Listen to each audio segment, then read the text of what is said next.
And over here in this direction we have not only an impressive mountain straight ahead, but also a very interesting historical site where some dramatic events took place during World War II.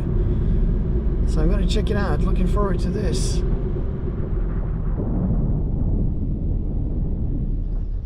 And up there to our right we have the famous Vemork power plant, which was the largest power plant in the world when it was built in 1911. And during World War II, the Germans took advantage of the plant because it could produce heavy water, a critical component in plutonium-based nuclear weapons.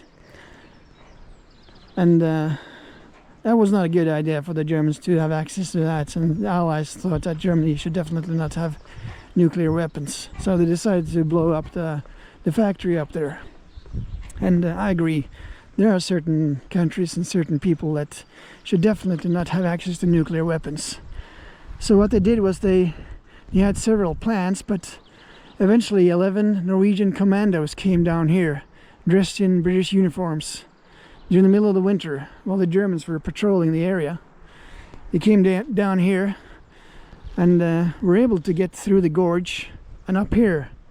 And they reached the plant up there, and even got inside without being detected, so they could blow up the basement where they produced the heavy water.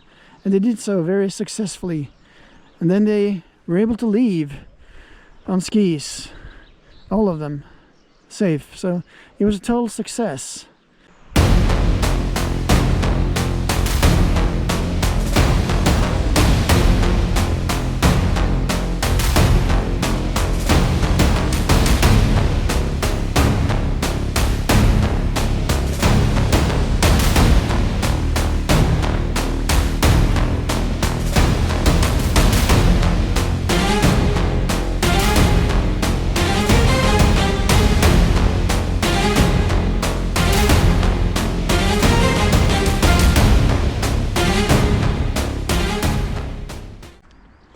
Here we have, in honor of the 11 people who took part in this sabotage on the 28th of February 1943, and Joachim Rønneberg, he was the leader, he was a first lieutenant.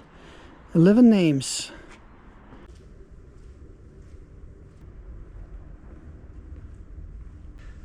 And after the successful sabotage by the Norwegian heroes, the heroes of Telemark, Germans work hard. They got it up and going. They got the factory up and going, and were still able to produce heavy water. So the Allies said, that's enough.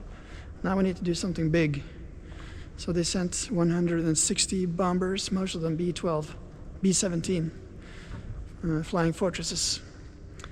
And that was it. 1,100 bombs rained down on this area, which was sufficient. Most of them did not hit the target, but enough hit the target to make sure that any nuclear ambition here was over. There was still some heavy water remaining, and the Germans tried to ship that down to Germany. Maybe they could take advantage of the heavy water down there, but the saboteurs once again destroyed that possibility of sinking a ship with the heavy water on it. So it was game over for nuclear ambitions for the Germans. Certain people and the countries cannot have nuclear weapons. I think that makes a lot of sense, and Nazi Germany is definitely one of those in that category. And sometimes you need to drop the big bombs to make sure that very nasty people don't get access to very dangerous weapons like nuclear weapons.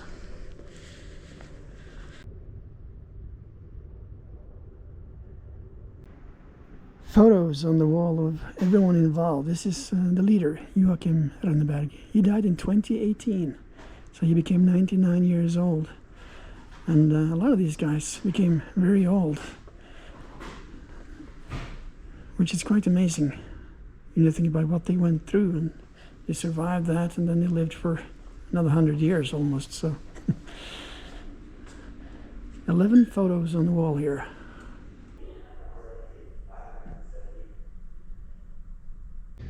And I guess down here we have the remains of the basement where the explosions took place. Famous place. Your turn, almost. Seems like something is about to blow up here.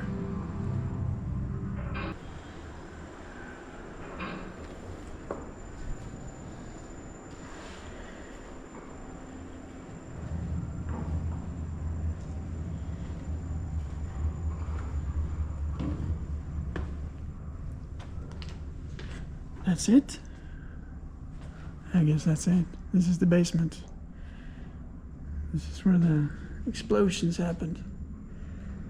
My turn to stand here and watch a movie, I guess.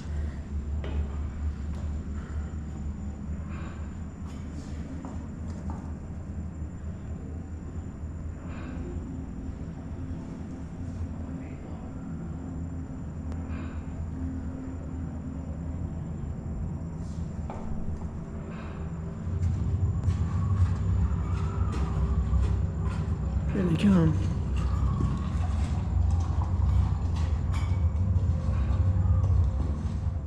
I think I'm gonna leave before the explosions. I scare easily.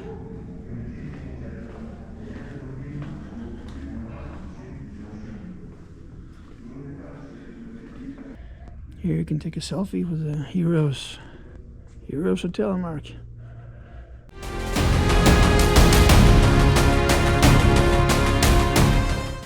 On the morning of 16th of November 1943, the American Air Force bombed Vemork and Rjukan. 199 bombers flew in over the area, 176 of them releasing their payloads. Altogether, more than 1,000 bombs were released over Vemork in about half an hour.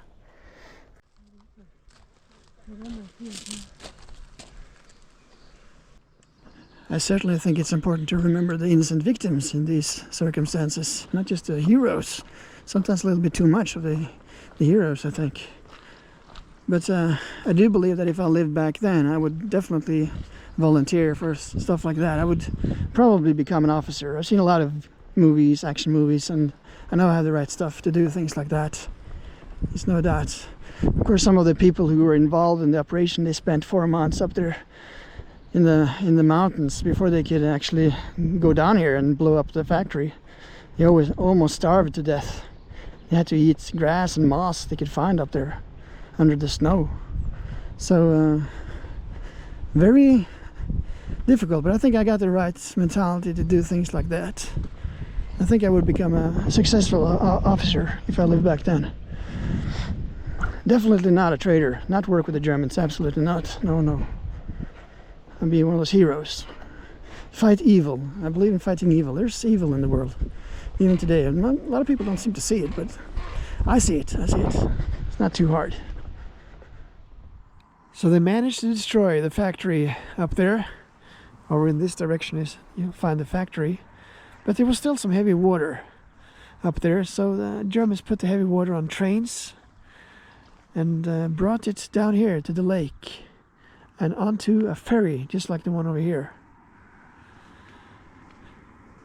And the Commando soldiers had put explosives on the ferry, so the ferry sunk to the bottom of this lake with quite a few civilians on board. Locals not too happy about that. And that was the end of the heavy water. Germans were not able to get it down to Germany. Still down there at the bottom of the lake with the ferry, which I think is quite similar to this one.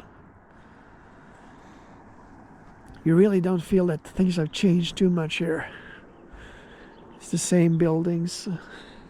The train over there looks quite old. And not too many new buildings here.